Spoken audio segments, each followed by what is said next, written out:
Some of these guys are going to be mad at me. ഇവിടെ ഇരിക്കുന്ന നിങ്ങൾ ചിലർക്ക് എന്നെക്കാണ്ട് ഭ്രാന്തി പിടിക്കുന്ന പോലത്തെ ഒരു അവസ്ഥയിലായിരിക്കാം നിങ്ങൾ ഇരിക്കുന്നത്. But if you want to be like Jesus, you need to serve your wife. Yes, യേശുവിനെ പോലെ നമ്മൾ ആയിത്തീരണമെന്നുണ്ടെങ്കിൽ നമ്മുടെ ഭാര്യമാരെ നാം ശുശ്രൂഷിക്കേണ്ടത് ആവശ്യമാണ്. Amen. Yes. Now, the last principle. മൂന്നാമത്തെ കാര്യം, ഒടുവിലത്തെ കാര്യം. And then I'm going to pray for you. അതിനുശേഷം ഞാൻ നിങ്ങൾക്ക് വേണ്ടി പ്രാർത്ഥിക്കുവാനായിട്ട് പോകുകയാണ്. Men of God, this is very important. സഹോദരന്മാരെ, ദൈവമക്കളെ, ഇത് ഏറ്റവും പ്രാധാന്യമുള്ള കാര്യമാണ്. You need to learn to encourage your wife's spiritual gifts. മൂന്നാമത്തെ കാര്യം, നിങ്ങളുടെ ഭാര്യമാരുടെ ആത്മീക വരങ്ങളെ നിങ്ങൾ പ്രോത്സാഹിപ്പിക്കാൻ പഠിച്ചിരിക്കണം. Men, I want you to understand that God created your wife in a very unique way. നോക്ക്, ദൈവം നിങ്ങളുടെ ഭാര്യയെ ഒരു പ്രത്യേക വിധത്തിൽ തനിമയുള്ളവളായി ദൈവം സൃഷ്ടിച്ചിരിക്കുന്നു എന്നുള്ള കാര്യം നിങ്ങൾ തിരിച്ചറിയണം. She has a very special call and destiny on her life. അവളുടെ ജീവിതത്തിൽ പ്രത്യേകമായിരിക്കുന്ന ഒരു വിളിയുണ്ട്, പ്രത്യേകമായിരിക്കുന്ന ഒരു ലക്ഷ്യമുണ്ട് എന്നുള്ള കാര്യം നമ്മൾ അറിയേണ്ടത് ആവശ്യമാണ്. And the Bible says that she has spiritual gifts that have been given to her by the Holy Spirit. അത് പരിശുദ്ധാത്മാവിനാൽ ദൈവികമായിരിക്കുന്ന വരങ്ങൾ അവളുടെ ജീവിതത്തിൽ ദൈവം നൽകിയിട്ടുണ്ട്. But you need to encourage those gifts. ആ വരങ്ങളെ നിങ്ങൾ പ്രോത്സാഹിപ്പിക്കുവാൻ ഒരുങ്ങുമ്പോൾ, And you need to become her biggest cheerleader. അവളുടെ ജീവിതത്തെ ഏറ്റവും ഉത്സാഹിപ്പിക്കുന്ന വ്യക്തിയായിട്ട് നിങ്ങളാണ് മാറുവാൻ പോകുന്നത്. And you can do this in several ways. വ്യത്യസ്തമായിരിക്കുന്ന നിലകളിൽ നിങ്ങൾക്കത് ചെയ്യുവാനായിട്ട് സാധിക്കും. One, you need to really pray for your wife regularly. ഒന്നാമതായിട്ട് തുടർമാനമായി ദിവസം തോറും ആത്മാർത്ഥതയോടെ നിങ്ങളുടെ ഭാര്യമാർക്ക് വേണ്ടി നിങ്ങൾ പ്രാർത്ഥിക്കണം. Pray that the Holy Spirit will be stirred up inside of your wife. അത് നിങ്ങളുടെ ഭാര്യമാരുടെ ഹൃദയത്തിൽ പരിശുദ്ധാത്മാവ് ശക്തമായി പ്രവർത്തിക്കേണ്ടതിനും അവരെ ഉത്സുകരാക്കി തീർക്കേണ്ടതിനും നിങ്ങൾ പ്രാർത്ഥിക്കണം. Pray that nothing would hinder her from being all that God has called her to be. ദൈവം അവരെ എങ്ങനെ ആയിരിക്കുവാൻ വിളിച്ചിരിക്കുന്നോ ആ ദൈവിക വിളിക്ക് തടസ്സമായി ഒന്നും അവരുടെ ജീവിതത്തിൽ സംഭവിക്കാതിരിക്കുവാൻ അവർക്ക് വേണ്ടി നിങ്ങൾ പ്രാർത്ഥിക്കണം. You also need to learn to encourage her. അത് മാത്രമല്ല, അവളെ ഉത്സാഹിപ്പിക്കുവാനായിട്ട് വേണ്ട ധൈര്യം പകരുവാനായിട്ട് നമ്മൾ അറിയണം. Sometimes we men, we like to just complain and criticize our wives. ചില സമയത്ത് നമ്മുടെ ഭാര്യമാരെ നോക്കിക്കൊണ്ട് നമ്മൾ അവരോട് പരാതി പറയുന്നവരും കുറ്റം പറയുന്നവരുമായി നമ്മൾ തീരാറുണ്ട്.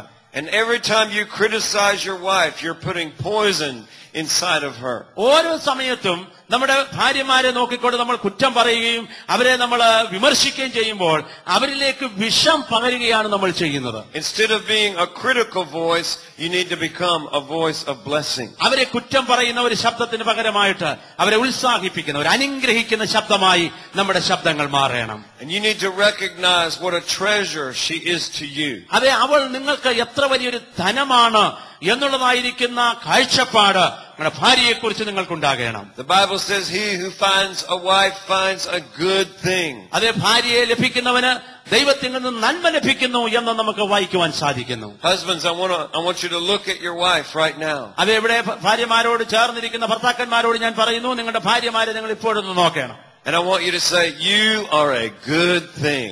അതെ, നീ എന്റെ ജീവിതത്തിൽ ഒരു നന്മയാണ് എന്ന് അവളെ നോക്കിയൊന്ന് പറഞ്ഞാട്ടെ. You are a good thing to me. അതെ, നീ എന്റെ ജീവിതത്തിൽ ഒരു നല്ല നന്മയാണ്. You are a blessing to me. നീ എനിക്കൊരു അനുഗ്രഹമാണ്. My life has been changed because of you. നീ മുഖാന്തരം എന്റെ ജീവിതം വ്യത്യാസപ്പെടുവാനിടയായി. And you need to learn to speak those encouraging words that will nourish your wife. പ്രിയ സ്നേഹിതരെ, ഈ നിലയിൽ അവരെ ഉത്സാഹിപ്പിക്കുന്ന പരിപോഷിപ്പിക്കുന്ന വാക്കുകൾ പറഞ്ഞ് അവരെ ധൈര്യപ്പെടുത്തുവാൻ നിങ്ങൾ അറിയണം. You know, I honored Pastor Thampi in the beginning of the service today. ഈ മീറ്റിംഗ് തുടങ്ങിയപ്പോൾ പ്രാരംഭ സമയത്ത് തന്നെ പാസ്റ്റർ തമ്പി അവരുകളെ നിങ്ങളുടെ മധ്യത്തിൽ ഞാൻ അഭിനന്ദിച്ച് സംസാരിക്കുവാനിടയായി. One of the things that I so appreciate about this man ഈ മനുഷ്യനെ കുറിച്ച് ഞാൻ ഏറെ അഭിനന്ദിക്കുന്നതായിരിക്കുന്ന മറ്റൊരു കാര്യം is that he obviously released his wife into ministry. തന്റെ ഭാര്യയെ ശുശ്രൂഷയിൽ താൻ പ്രോത്സാഹിപ്പിക്കുകയും ആ നിലയിൽ ശുശ്രൂഷയിൽ മുന്നേറുവാൻ കൈത്താങ്ങൽ കൊടുക്കുകയും ചെയ്യുന്നു എന്നുള്ളതിലാണ്.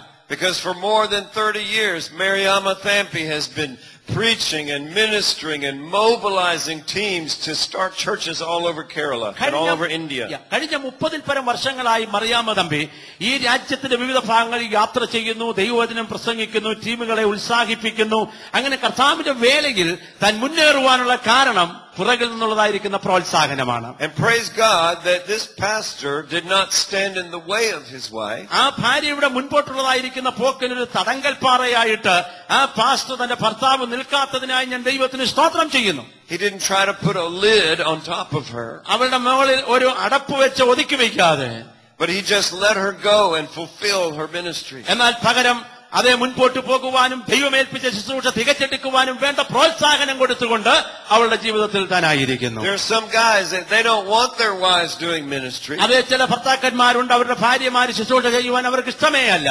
Because they want their wife to be cooking and cleaning all the time. എല്ലാ സമയത്തും ആഹാരം പാചകം ചെയ്യുകയും വീട് വൃത്തിയാക്കുകയും ചെയ്യുന്ന ജോലിയിൽ മാത്രം വ്യാപൃതരായിരിക്കണം അവരുടെ ഭാര്യമാർ എന്നവർ ആഗ്രഹിക്കുകയാണ്. But I'm sure there were times in the Thampi's household. അതേ തമ്പി അവരുടെ ഭവനത്തിലേക്ക് കടന്നു ചെല്ലുമ്പോൾ, when Mrs. Thampi had to go out and minister, അത് മിസസ് തമ്പി പോയി ശുശ്രൂഷിക്കേണ്ടതായിരിക്കുന്ന സമയം വരുമ്പോൾ, and somebody else had to take care of his dinner. അവ ദൈവദാസന്റെ ഭക്ഷണത്തിനു വേണ്ടി മറ്റ് ആളുകൾ ഉത്തരവാദിത്വം ഏറ്റെടുക്കുകയും തനിക്ക് വേണ്ടി തയ്യാറാക്കുകയും ചെയ്യുന്നു.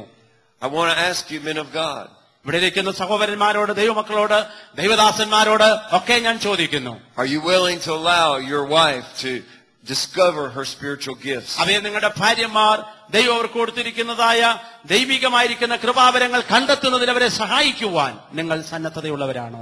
You know, the Bible tells us about Mary and Joseph. മറിയയെക്കുറിച്ചും യോസഫിനെ കുറിച്ചും നമുക്ക് സുവിശേഷങ്ങളിൽ വായിക്കുവാൻ സാധിക്കുന്നു. And the angel came to Mary and told her that she was going to have the Messiah. ഇപ്പം ദൂതൻ പ്രത്യക്ഷനായിട്ട് മറിയോട് പറഞ്ഞു, നീ ക്രിസ്തുവിന് ജന്മം കൊടുക്കുവാനായിട്ട് പോകുകയാണ്. It's interesting that the angel did not go to Joseph first or to Mary's father first. അവിടെ രസകരമായ ഒരു കാര്യം നമുക്ക് കാണുവാൻ കഴിയുന്നത്, ആദ്യം യോസേഫിന്റെ അടുക്കലോ അല്ലെങ്കിൽ മറിയയുടെ പിതാവിന്റെ അടുക്കലോ അല്ല ദൂതൻ പോയത്. But he came directly to Mary.